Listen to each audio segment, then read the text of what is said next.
Негізі өзімнің туған жерім осы Жетісу облысы Алакөл ауданы Шарал қаласы. Бірақта мектеп бітіргелі бері 10 жылға жуық уақыт Астана қаласында оқып, жұмыс жасап, алғашқы тәжірибемен білімін алған болады. Қазіргі таңда 1 жылдан астам уақыт болды осы Жетісу облысына келіп, қоғамдық даму басқармасы басшысының орынбасары қызметін атқарып жатырмын. Енді менің жетістікке жету жолында өзіме бірнеше кезеңді алдыға мақсат қойған болатын. Оның бірі білім алу, және де екіншісі қоғамдық саяси жұмыстарға белсенді араласу, және де үшінші кезеңді бұл мен мемлекеттік қызмет деп қарастырамын. Ең алдымен жетістіктерге жетуге өте көп білім керек болды.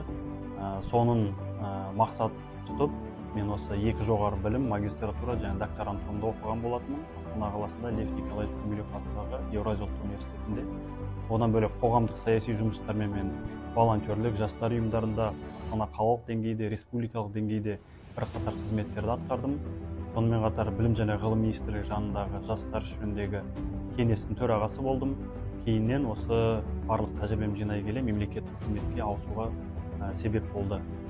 Бүгінгі таңда мен мемлекеттік қызметші болғандықтан кейін бізге жергілікті атқарушы органдарға келіп түсетін халықтың тарапынан ұсыныс, сұраныс, мұң-мұқтажы, әл-ауқатының жоғарылауы сияқты мәселелер мені алдыға жылжуға ынталандырады. Сол мәселелерді шешу ең жоғарғы бізге деген жетістік қазіргі таңда халықтың алғысын алу және де осылардың ризашылығын көру.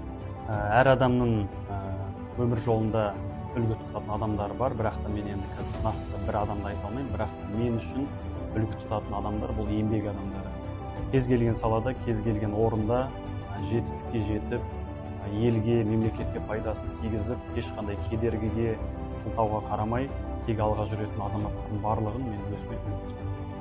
Енді жұмыста бізде тек күйзелістен, қиын кезеңнен тұрады деп әрине айта алмаймын, бірақ та бос уақытымды көбінесе табиғат аясында және де осы спортпен айналысуға арнаймын. Қысқы спорт түрімен айналысамын және де футболмен, табиғат аясында атқа отыру сияқты осы өзімнің хоббилерім бар. Сонымен қатар енді білімімізді, өзіміздің жеке дамуымызды жетілдіру үшін көбірек кітап оқуға тырысамын. Менде өмірімде өзімнің бірнеше принциптерім бар.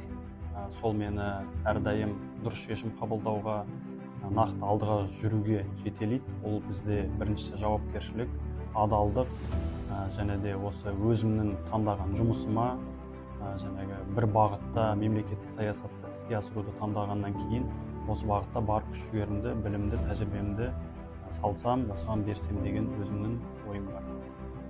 Жастарға айтатыным ең бастысы біздің ойымыз дұрыс болу керек.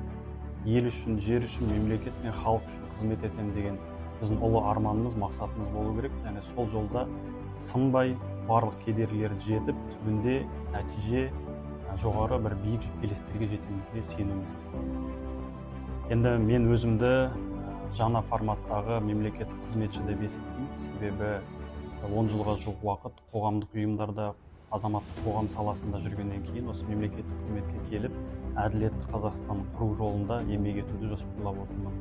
Бұл дегеніміз қазіргі таңда қағазбастылық, бюрократиядан, тамыр-таныстық сияқты мәселелерден арылып, тек әділ, әділетті, заңды түрде көптеген мәселелерді шешіп, жетістікке жету.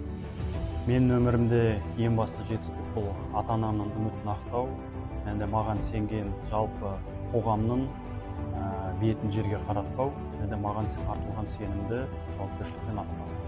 Ешқашан тоқтамаңыздар, тек алға жылжыңыздар, ауылдан, ауданнан деп қарамаңыздар, сіздер де еліміздің тізгінін ұстайтын мықты, болашақ азамат болғаныңызға сенеміз.